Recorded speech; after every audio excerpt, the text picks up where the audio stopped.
Hey, greetings, everyone. Lieutenant Colonel Alan West here, and welcome to the Steadfast and Loyal program. You gotta light 'em up before they burn it down. Better dig deep and put 'em in the ground. Blood on their hands, they're hellbound. Save us all. Ooh, they're gonna burn it down. Save us all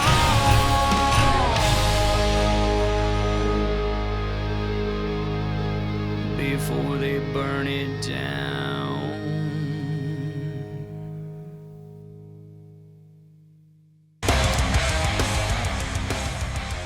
Hey folks, Lieutenant Colonel Alan West here at Watchtower Firearms. This is the custom design AR-15 that was just made for me. It's got my Steadfast and Loyal logo there. On this side, you can see my signature, my master parachutist wings, of course, American flag. And I just want to tell you that you can't be a great American unless you have a great American weapon. And that's exactly what Watchtower Firearms is building. Great American weapons, all American parts, manufactured right here in the great state of Texas. And oh, by the way, let me see, where is the serial number on this one? TX1836. If you're from Texas, I think you know what that means. God bless you. God bless Watchtower. Hit, dead center. Yes.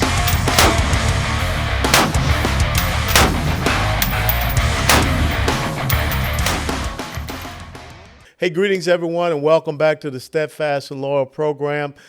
You know, there are some people that you would never know that they're around, and something happens that completely changes their life, but it also can have an effect on changing your life.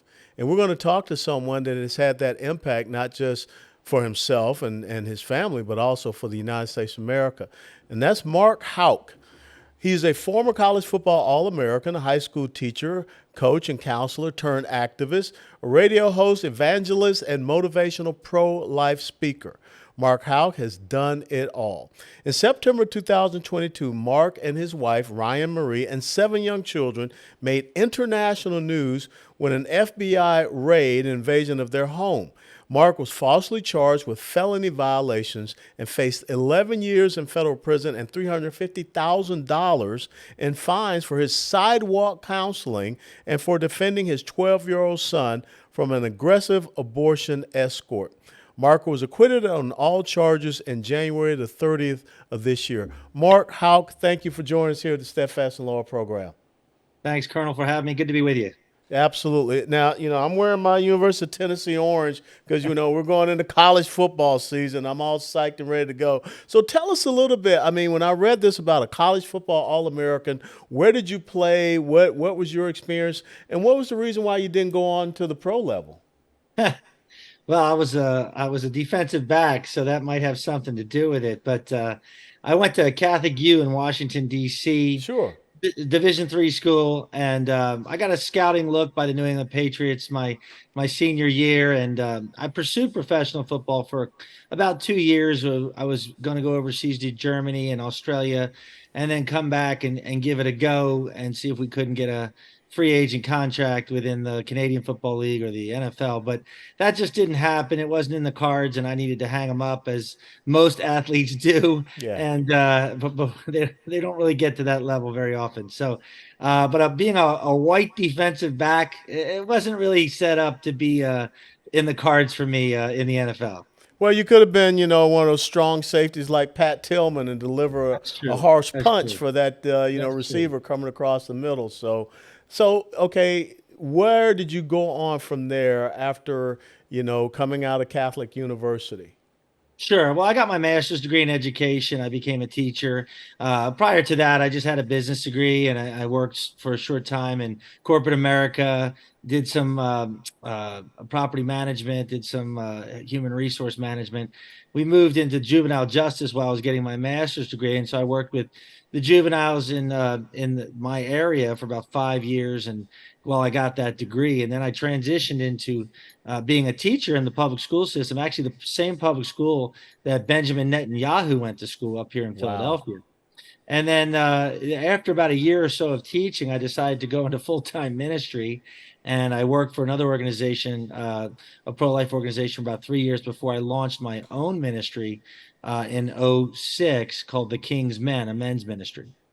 So, when you talk about going into ministry, was this a passion that you always had burning inside of you, and you feel more fulfilled doing this, especially with the pro life? And also, you're right. I think that we really have to do a lot when you talk about the King's Men. I saw one of the issues that you deal with is fatherlessness. I think that's an unaddressed issue in the United States of America right now, especially in the black community. We've seen the decimation of the traditional Sure. nuclear family. Sure. Well, I mean, when it comes to manhood and the crisis in masculinity, it begins with the father, right? It begins with him stepping up to his role as husband, as leader, as protector, as provider. And the breakdown in society, I mean, we wouldn't have an abortion problem if fathers were doing the right things, if they Yeah. were stepping up and doing everything that they should be doing to protect women and children. And so we really need to get to the core of the problem, which is really the fatherlessness that you talked about. It's the number one reason why we have crime Yeah. with the juveniles and even adult crime, right? The recidivism rate for these guys is like 90% those that have like no father figure. And we know that even in a faith standpoint, that when a father's present, that's even more impactful. So there's so much that trickles from a father as God intended, right? So Yep. it's no wonder. Now, you live in the suburb of Philadelphia, Bucks Right. County. I've been there many a time. Beautiful area. Valley Forge and one of the encampments of George Washington in that area. What was it like, the Kermit Gosnell issue? How did that affect you when you talk about your pro life ministry and what you're seeking to do? Well, I would go to 38th and Lancaster, right down the road from University of Pennsylvania, all the time. We didn't know when Mr. Gosnell was doing abortion, so we would be there during the day and we would be praying, and he would do them at night. And we didn't know that till the very end. But we were praying there and had for years. And then of course it hit the media, and then of course it exploded, and we had all that revealed. But I've been in front of that mill, and now it's a crisis pregnancy center. That Good. whole facility has been transformed for life. It's a pregnancy resource center called Alpha Pregnancy Care.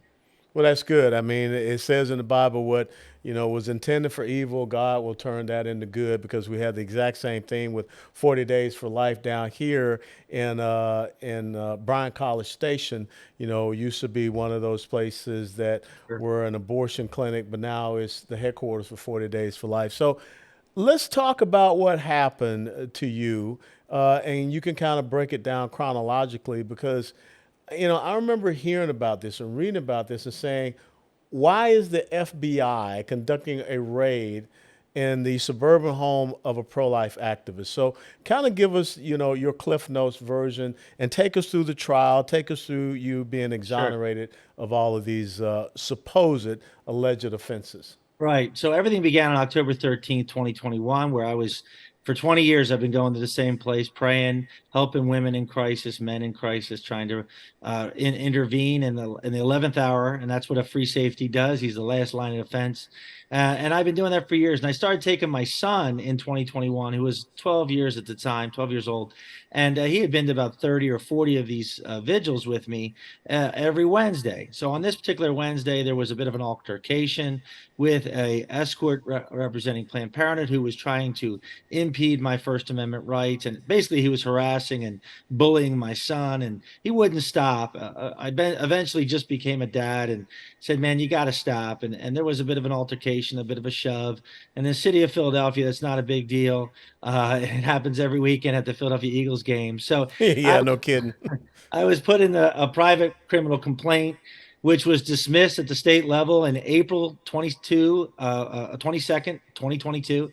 And 5 days later, I was served a target letter on the same street corner where my son and I had that original altercation. That target letter said I was a target of a federal grand jury investigation under a potential charges against the FACE Act, two acts, facing up to 11 years in prison, $350,000 in fines, and 3 years probation. And Nothing. let me just remind people that FACE stands for Freedom of Access to Clinic Entrances. That's the FACE That's the Act. law. Yeah. That's the law that was instituted in 1994 with Chuck Schumer, Ted Kennedy, the like. And so it was used quite effectively to stop pro-lifers from exercising their First Amendment rights, doing some civil disobedience as well. But nonetheless, they applied it poorly and wrongfully in my case. That said, on April 27th, the Dobbs case had not leaked yet in the Supreme Court. So my attorneys contacted the assistant U.S. attorneys and said, "You have no case. There's case law against my client being indicted. However, should you want to indict him, no need to bring an agent out to his house. He's a peaceful man. We'll bring him into you. Oh, and by the way, you can pick him up every Wednesday on the street where you served him the target letter." So now, fast forward, Dobbs happens in June 24th, and then Mar-a-Lago happens, and then you start seeing all these pro-lifers getting picked up at their homes on and morning raids, and so I wasn't expecting it. In fact, my attorney contacted me in August of 2022 and said, "Have you heard from the assistant U.S. attorney?" And I said, "No, I hadn't." So when they barged onto my property and banged on my door on Friday, September 23rd, 2022, I was not expecting that. 20 plus federal agents and PA law enforcement with M16 guns pointed at me, my wife, and my 7 children at 6:30 in the morning. And so that's what began the journey towards my indictment. And essentially, that all began after they accosted me and arrested me, and I was chained to a table for 6+ hours, belly shackled and ankle shackled. And I tell you what, though, Colonel, I had more peace. I was never closer to Christ in my life being in that room, shackled to that table.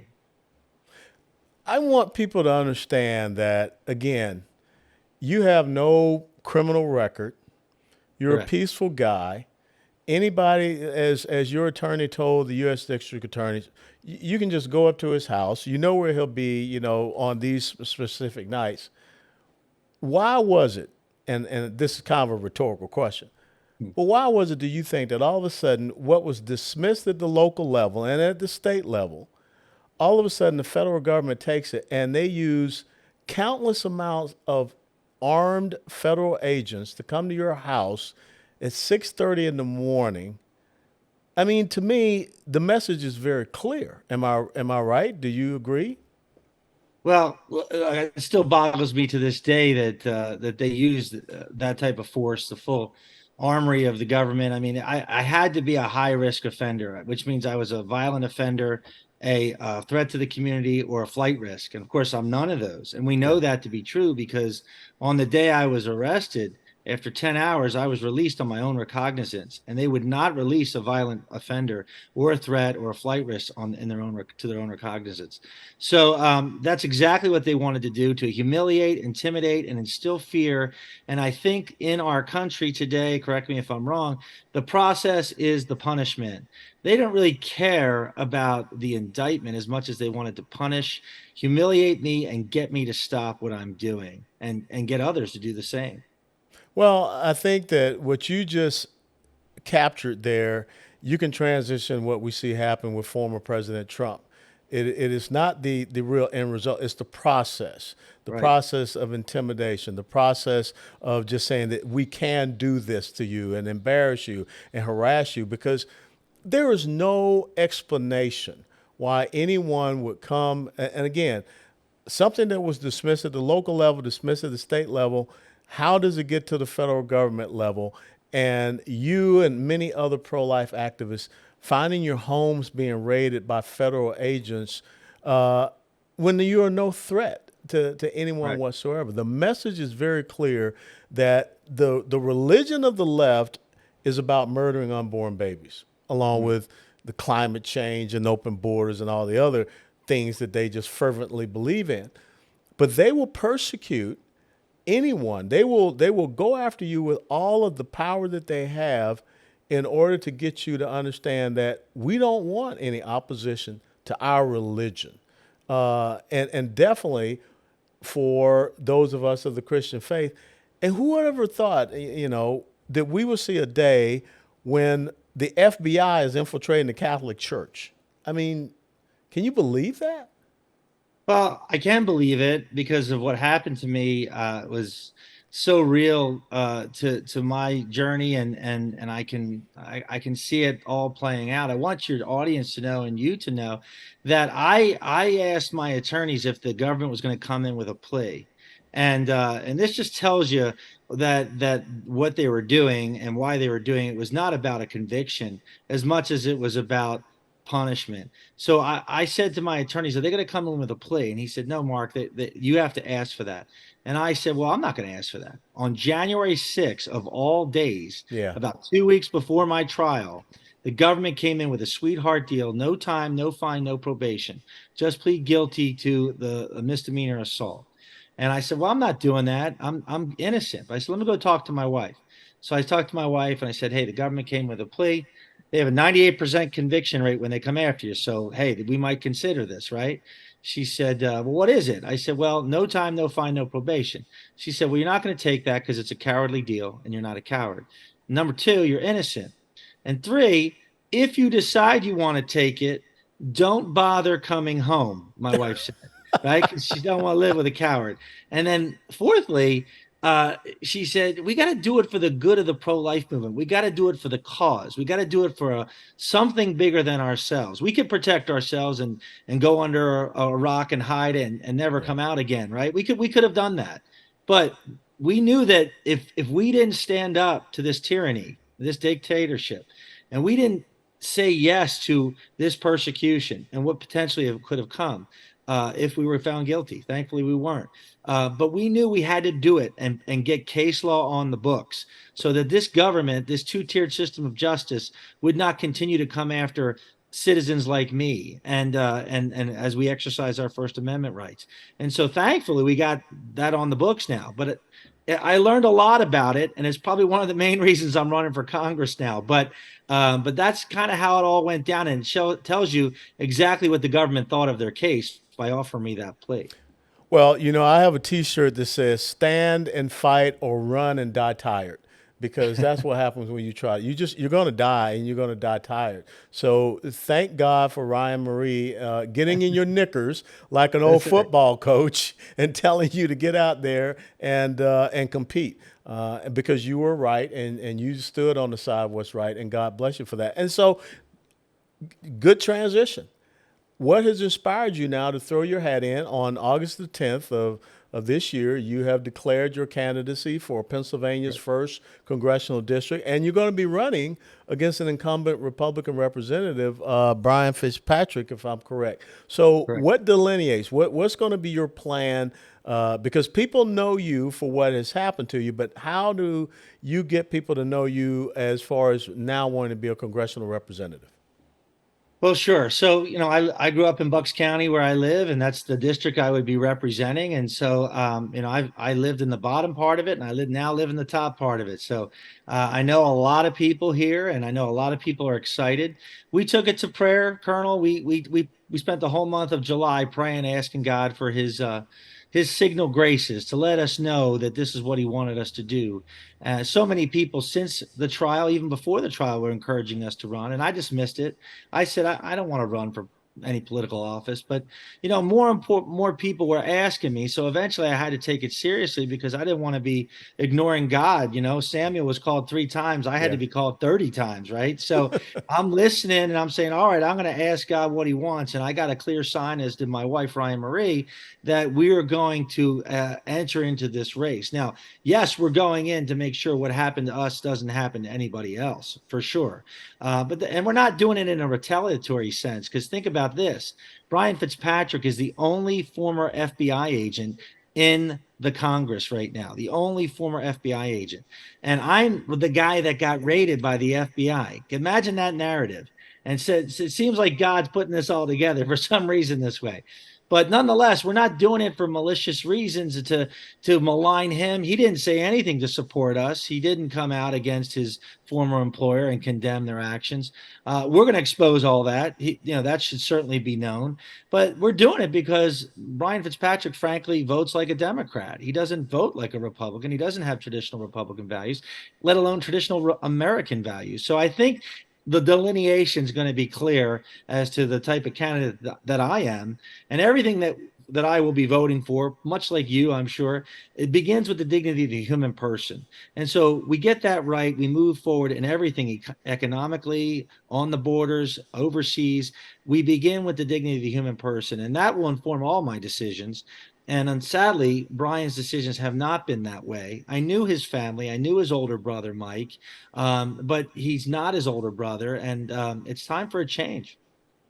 Well, the thing that I hope is that, it is focused on the issues and not focused on each other, as in each other being the person. But I do find it very interesting that here you are, a constituent in his congressional district, raided by the FBI. He's a former FBI agent.